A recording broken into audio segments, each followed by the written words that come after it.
Did you know that every time you wear your favorite pair of bloomers, you're wearing a piece of feminist history?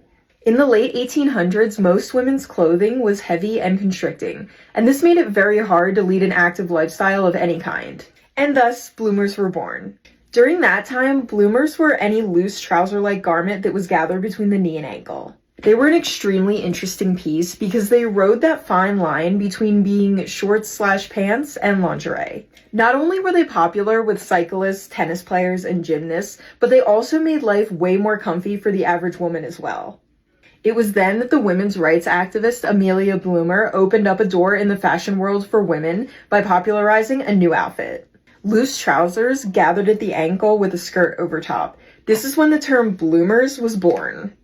While Amelia didn't invent the idea of bloomers, she was the one that made them popular amongst women, hence why they're named after her. At the time, women wearing pants, aka a men's garment, was very controversial. The symbolism of them was huge. Men felt extremely threatened by them and even called women who wore them male impersonators.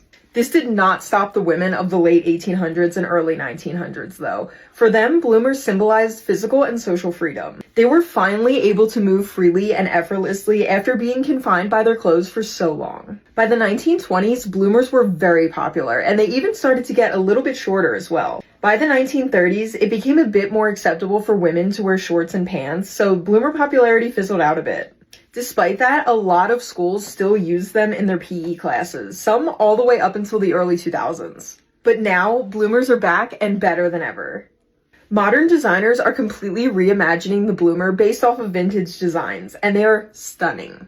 Comfy, oversized, and still beautifully blurring the lines between clothing and lingerie. So, bloomer shorts were created to challenge the norm, and honestly, not much has changed. They were bold, practical, controversial. And now, they're back again. At Forest Inc., we love them and have designed quite a few different styles. But what do you think? Would you wear bloomer shorts?